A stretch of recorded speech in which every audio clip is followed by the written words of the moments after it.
You're not undermotivated, you're overstimulated. The average phone user scrolls the height of the Eiffel-Tower every day. Your brain's dopamine drip is maxed out before breakfast. It's not that you need more hype, you need more quiet. Stanford research shows that after repeated inspirational stimuli, neural response habituates, the high fades.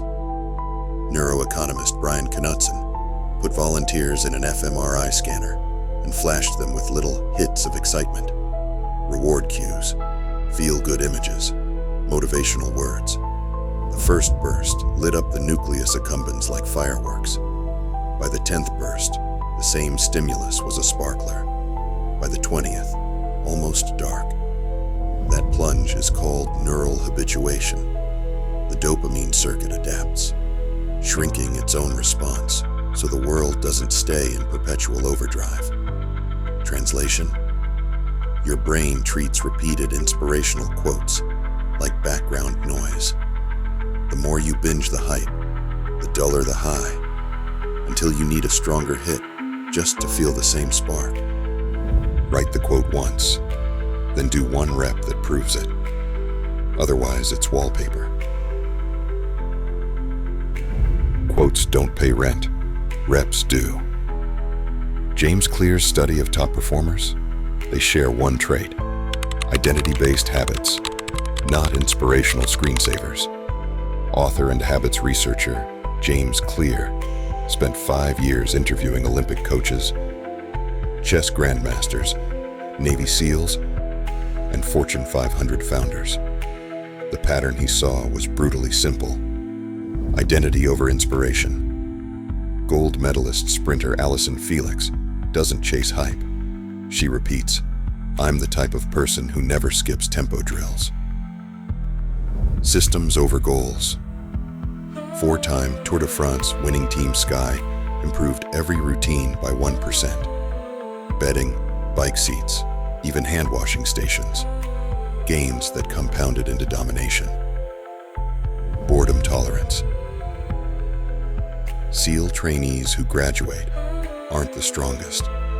They're the ones who can repeat mind-numbing push-up circuits for hours without needing a motivational speech.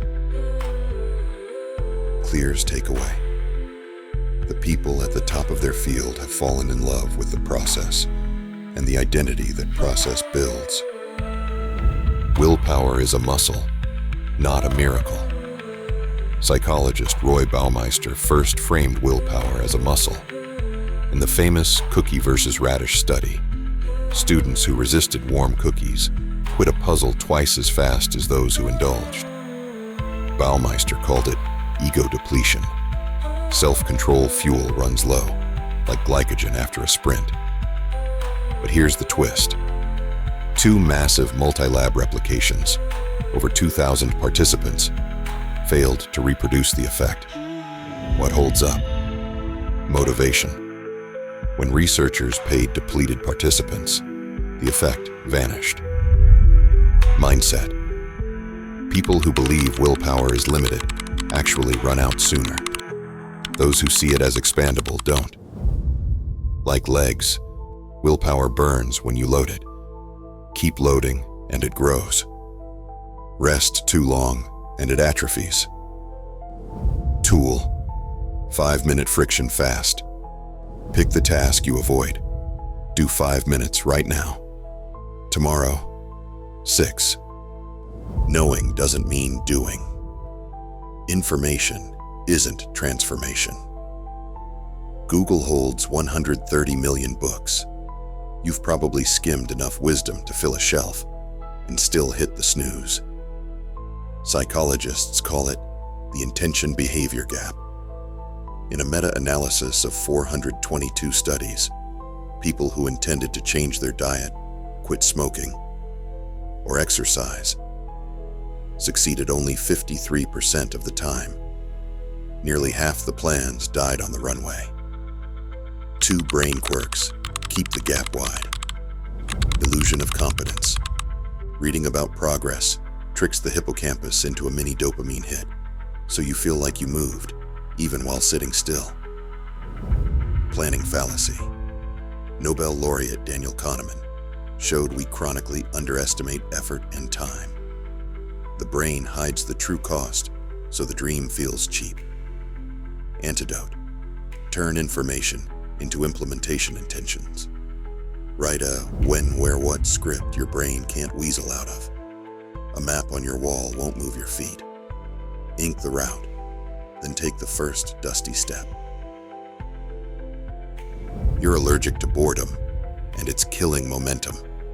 In 2014, psychologists at the University of Virginia sat volunteers, college kids, retirees, office workers, in an empty lab room for 6 to 15 minutes. No phone, no book, just a chair and their own thoughts. Half said the experience was unpleasant, so the researchers added a twist: a red button that delivered a small electric shock. The same shock the volunteers had just said they'd pay money to avoid. 12 of 18 men, 67%, and 6 of 24 women still pressed that button at least once. One guy pressed it 190 times in 15 minutes. Why? Boredom feels like hunger to the brain. The midbrain dopamine system wants any stimulation over none. Momentum dies the same way, not from lack of inspiration, but from micro-withdrawal when the work gets mundane. Test yourself tonight. Sit in silence for 5 minutes. Notice the itch to grab the phone. Label it dopamine hunger. Repeat the process of labeling until the itch subsides. That's boredom tolerance, your secret endurance fuel. Action breeds emotion, not the other way around. Waiting to feel like it is waiting for a train on an abandoned track. Exercise scientists track mood with a tool called the positive and negative effect schedule. Basically, a 20-word feelings thermometer. In study after study, baseline scores sit flat. Volunteers dread the treadmill, but 10 to 20 minutes after moderate exercise, positive effect jumps an entire standard deviation, while tension and fatigue drop by roughly the same margin. A 2020 meta-analysis of 38 acute exercise trials confirmed it. The feel-good spike lags the movement. Neurochemically, it makes sense. Dopamine, serotonin, and endorphins surge post-exertion as the brain rewards the body for not dying on the savannah. Translation: the emotion you think you need in order to start is actually created by the start. So flip the script. Move for 2 minutes first. Let chemistry catch up. Motivation isn't a video. It's a byproduct of movement. So watch this once, then shut the screen and prove the quote. Bring your stubborn heart. Leave the excuses.